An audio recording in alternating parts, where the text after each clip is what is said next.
What is up, guys? Sent here, back at it again with another MLB tier list. Today, we're on first baseman. Let's get it going. Alright, so we got Christian Walker first. This is a dude who just had a 5.1 WAR with 36 home runs. Yeah, he's going to get a high ranking, and it's well-deserved. Future Guardian Christian Walker. I'm going to put him in A. He honestly had an amazing season, just won Gold Glove. Dude's a stud. Next up, we got Matt Olson. I don't think I need to say why, but he's S tier.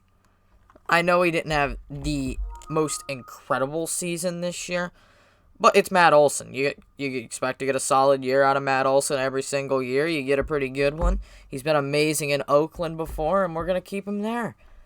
Next up, we got Ryan Mountcastle. Ryan Mountcastle, he had a solid year. It was nothing extremely special, though.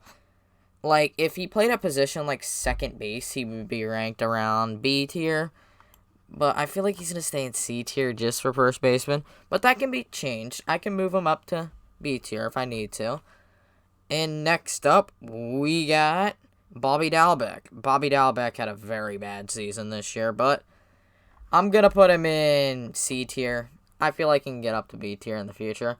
Frank Schwindel, that is no longer the Chicago Cubs first baseman, but Frank Schwindel, he had a very bad season. And there's a reason why he's not the Cubs first baseman anymore. He's going to get a D tier. I think the Cubs first baseman now is Alfonso Rivas. I could be wrong. But Alfonso Rivas, he had a solid year. Was nothing special, but he'd also probably go in D tier. Cubs honestly need to try to get a new first baseman for the future. Joey Votto is next up. Joey Votto didn't have the most incredible season this year, but he got a solid season out of Joey Votto. Wasn't the best, but Joey Votto does one thing and one thing only. He gets on base. So we're going to put Joey Votto in B tier just because of his past trajectory, where he's been amazing. Next up, we got Josh Naylor. Josh Naylor, let's not talk about the playoffs and the Rock Baby thing. That was pretty stupid about what he did, but Josh Naylor, he was overall a solid first baseman this year. I'm going to put him in, I'll say B tier. I don't know. Yeah, I'll keep him in B tier. I think he's better than Dalbec and Ryan Mountcastle, but we'll see how that lines up next year.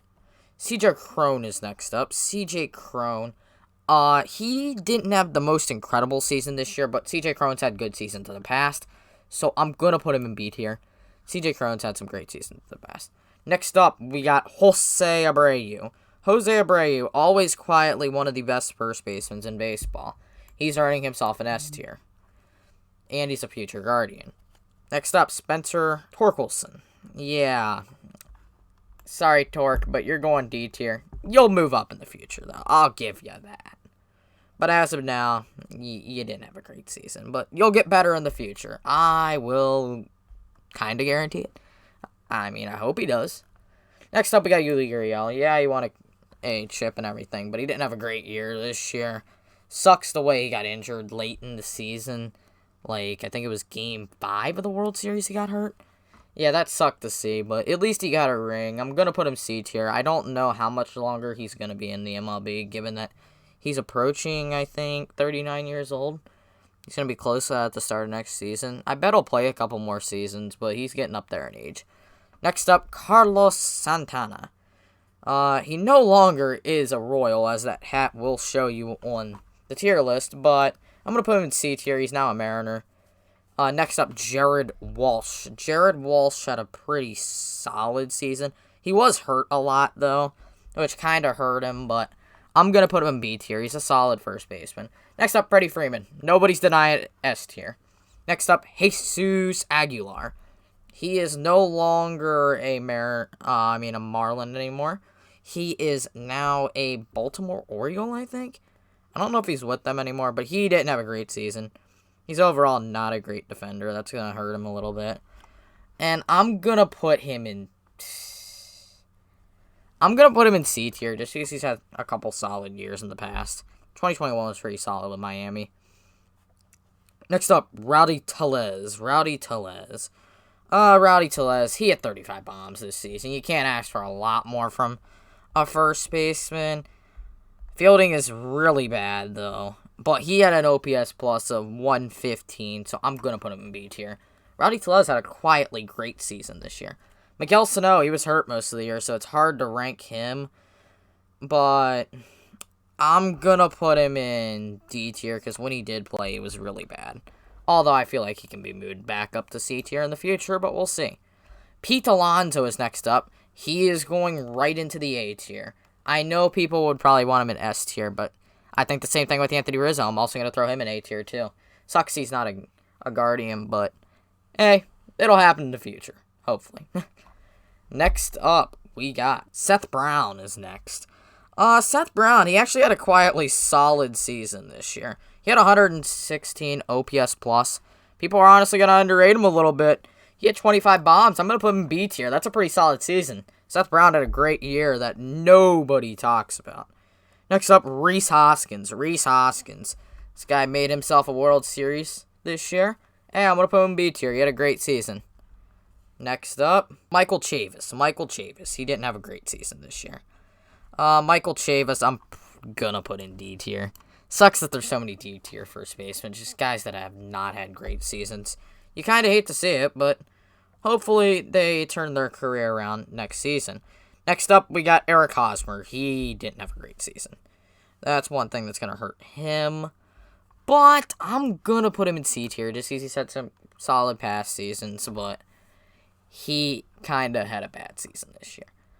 Next up, you got Ty France. Ty France going right up into that A tier. Should have been an all-star. Ty France got screwed over this year. He should have been an all-star. I mean, he should have been an all-star from the beginning. He ended up getting added to the all-star game, but getting added to the all-star game is not as cool as making it, straight up. But he's an A-tier first baseman, and he is an absolute stud. Next up, Brandon Belt. Yeah, Brandon Belt. He's pretty good at baseball. One of the better left-handed hitting first basemen, but he didn't have a great year this year. We're going to throw him in C tier, but he can get back up in the future. Next up, Paul Goldschmidt. Nobody is denying it. NL MVP. S tier. G-Man Choi. G-Man Choi just got waived. He didn't have the best season, but I'm going to put him in C tier. He's been good in the past. Nathaniel Lau, one of the most underrated players in baseball. Nathaniel Lau is a very good baseball player.